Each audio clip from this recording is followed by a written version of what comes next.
mid-August 2025, around August 12th, multiple counties and cities in the southwestern part of Sichuan province experienced a new round of severe rainstorms. The long duration and high intensity of the rainfall once again pushed this geologically fragile mountainous region to the forefront of disaster risk. Affected by the topography and landforms, the torrential rain converged in the deep mountain valleys, rapidly forming large volumes of runoff in a short time.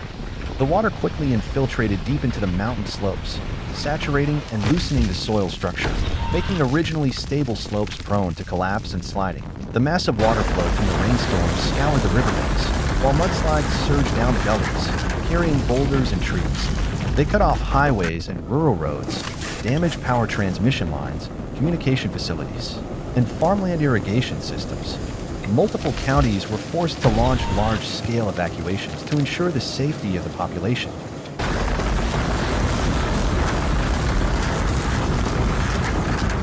During this round of rainfall, Luden County, Luden County, and parts of Yan and Garzê were hit first and became the most severely affected areas.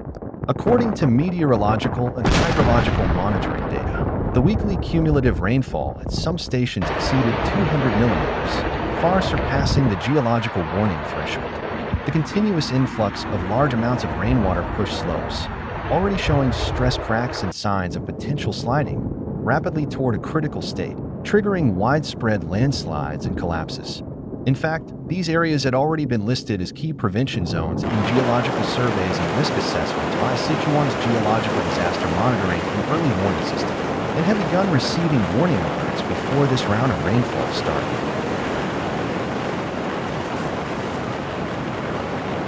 On the morning of August 12th, Luden County experienced the most destructive landslides.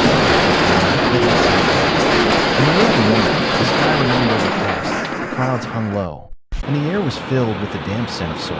At around 7:30 a.m., a section of slope near National Highway G318 suddenly lost stability, sending a massive volume of rain-soaked soil and rock cascading downward. This highway is a vital transportation artery from Sichuan to Tibet, with heavy traffic and major transport duties. As a result, the collapse directly caused a complete interruption of traffic. The landslide released about 15,000 cubic meters of soil and vegetation, covering a stretch of road approximately 7 meters. Only a thin line of block road cut off the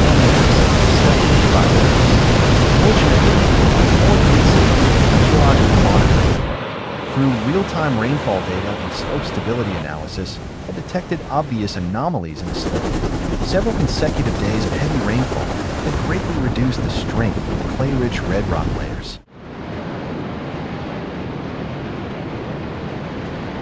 After receiving the warning report, the local government issued an emergency evacuation order several hours before the disaster, relocating all villagers who might be affected to safe areas and avoiding casualties. After the landslide occurred, multiple departments, including transportation, geology, and firefighting, immediately dispatched rescue forces. The first teams to arrive quickly set up a temporary command center in a higher location. Drones were deployed for aerial inspections. Radar detection systems were used to monitor the stability inside the debris pile, and large machinery such as excavators and loaders were put to work clearing the rubble and opening temporary roads.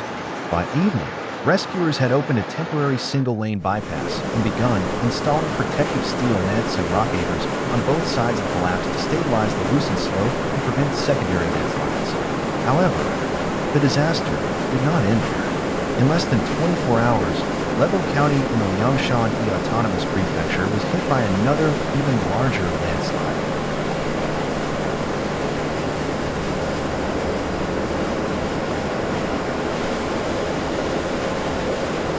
On the afternoon of August 13th, the steep high slope above Wayne Township completely lost stability under the continuous impact of several days of heavy rainfall.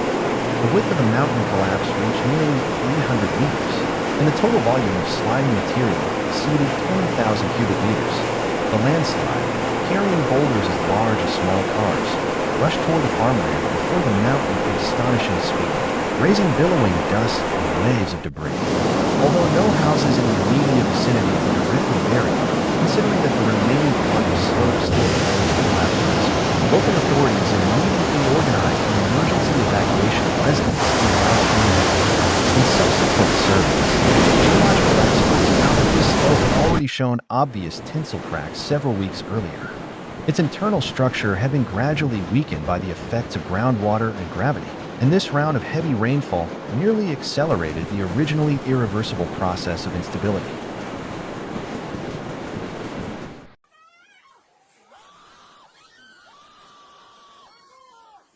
In addition to the two large landslides mentioned above, dozens of medium and small-scale collapses also occurred across the province. From the highways along the Amiens-Injing corridor to small villages in remote mountainous areas, many rural roads were blocked by sudden slope failures. Power transmission and communication lines were torn down. Farmland was buried under debris flows. Crops suffered severe losses. Some roads were closed for several hours or even an entire night due to landslides. Rescue teams worked through the night in rain and mud to gradually restore traffic. In the disaster response, the advanced monitoring systems that Sichuan province has been investing in and building in recent years played a crucial role. The real-time rainfall monitoring network can provide precipitation data accurate to the hour or even the minute. Slope vibration detectors can issue warnings when subtle changes occur in rock and soil structures. And drone mapping provides geological experts with high-resolution images of slope deformation. These technological tools enable rescue departments to identify dangerous areas at the earliest possible moment and to deploy targeted prevention and rescue actions. Faced with a sudden disaster, the provincial government responded swiftly and efficiently.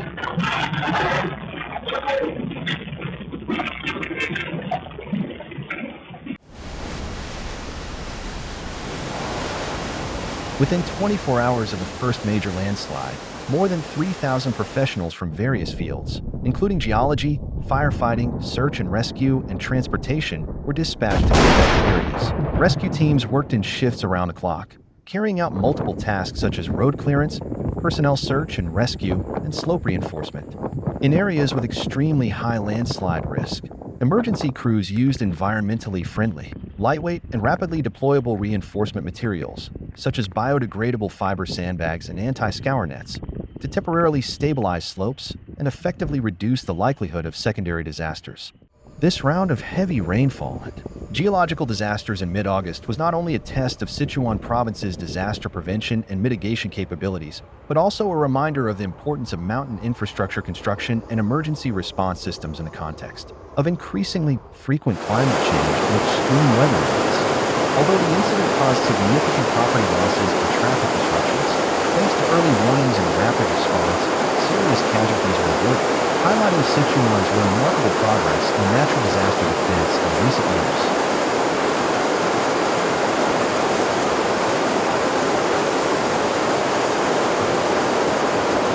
Thank you for watching Disaster Scope, where we bring you true insights into the extreme weather events of nature. If you found this episode valuable, please like, comment, and subscribe. Our channel continues to update thanks to your support.